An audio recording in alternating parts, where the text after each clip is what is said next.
howlaha arlada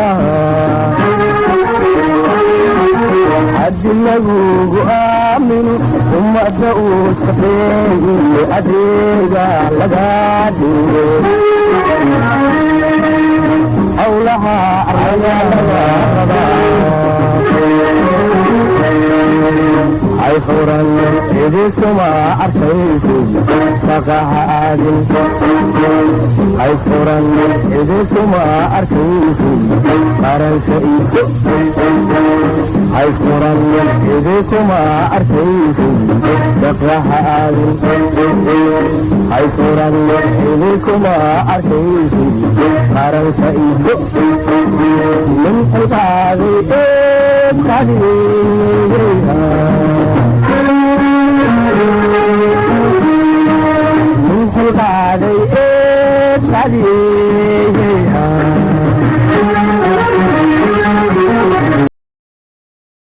waraaqda waxaan u malaynayaa waxay ka soo baxday maaha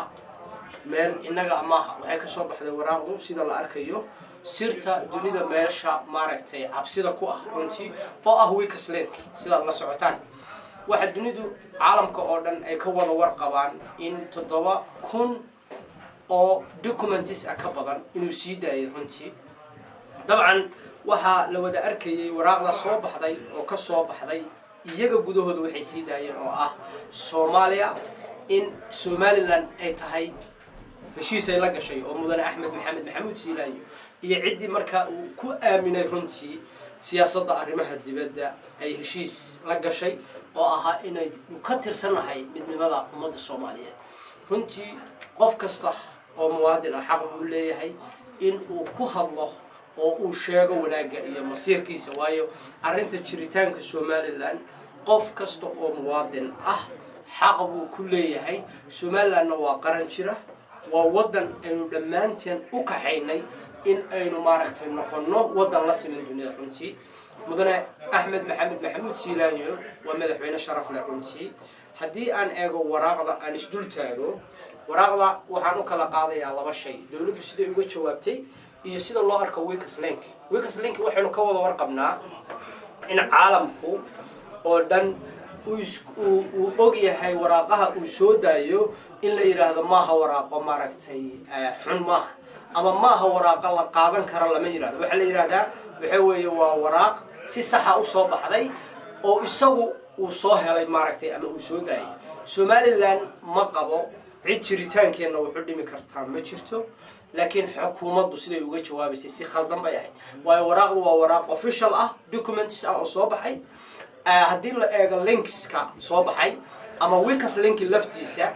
dawladda Mareykanka wax uu ka sheegay been weeye lama oran wuxuu sheegay Faransiiska wax uu ka sheegay lama oran waa been westernka badidiisa wax uu ka sheegay lama oran waa been wuxuu ka hadlay arkayseen arrimaha dhaqaalaha ee dunida ayuu wax ka soo sheegay lama oran wuxuu soo sheegay waa been ma garan karo xukuumadda mudane Axmed Maxamed Maxamuud Siilaanyo oo hogaaminayo meesha ay ka keeneen wasiirada iyo la taliyaashiisu markay leeyihiin waraaqdan soo baxday waraaq sax ah maaha waxa weeye dunidu waxa weeye waxa loo arkaa weakest link wuxuu sheego inay yihiin wax capable ah oo waliba sax ah oo jira haddii aad u laabato aad eegto xaaladda maaragtay waraaqda iyada ama documentiska jira waxaynu u baahanahay dawladdu in mudane Axmed Maxamed Maxamuud Siilaanyo uu si sax ah isagu uu ummadda u sheego waraaqdan waxay tahay kana hadlo waraaqdan wadanka maaragtay sida maaragtay laga yeelayo haddii dawladdu ay leedahay waxaan anigu kuma jiro dan waxaanu garanaynaa meeshaynu u raaci lahayn iyo meeshay ka soo baxday in la daba gala maaragtay masiirka ummadda cid laga yeelay Soomaaliya iyo Somaliland markii loo wada hadlayay in la jabiyay dastuurka Somaliland cidii jabisay waxay ahayd xukuumadda mudane Axmed Maxamed Maxamuud Siilaanyo oo watay waayo dastuurka Somaliland marna ma ogola masiirka ummadda inaynu u daba fadhiisano ummad kale ama wadan kale waddankeenu wuxuu qaatay oo la wada arkay inaynu dib u soo noqonnay u qaadanay waddankeennii 97% na shacabka Somaliland cod buuxa ayay waxay isku raaceen inaynu nahay qaran jira waddan jiri doonana waxa weeyaan aan soo jeedinayaa mudane axmed maxamed maxamuud siilaanyo sida ugu dhaqsaha badan inuu waraaqdaa ka jawaabo maaha wasiir ka hadli kara waxaan arkayay maxamed biixi yunis oo ka hadlaya oo yiri maaha maaragtay axmed siilaanyo nin looga baqi karo maaragtay inuu waddanka meel kala geeyo waxaan weydiinayaa maxamed biixi yunis shaqada isaga loo idmaday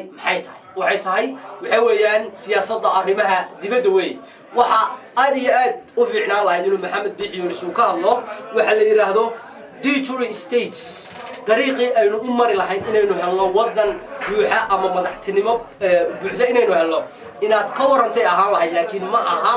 inaad sheegto oo aad dul istaagto waraaqda uu soo saaray dunida oo dhan inay u aragto ama group ay u aragto waxay soo saareen inay yihiin wax capable ah inaad tiraahdo ma jiraan waxa weeye waa arrin dulmi ku ah shacabka Somaliland documents ka soo baxay waa documents khatar ku ah ummadda jiritaanka Somaliland ku khatar ah lagama yeelayo mid kale oo aan leeyahay wasiirada iyo xukuumadda inta ka hadlaysa waxaan u sheegayaa markasta inay wax fiican iyadoo shacabka Somaliland ay sugayaan xusbiyada macaaridkuna ay rajeynayaan mudane axmed maxamed maxamuud siilaanyo isaga kaliya ay u banaan tahay waayo isaga lagu aaminay hogaankii waddanka isaga weeye waxa talada hayaana lagama yeelayo wasiir hadla lagama yeelayo nin kale oo ku hadla xukuumadda magaceeda. Wassalaamu calaykum waraxmatullaahi tacaala wabarakaatuh.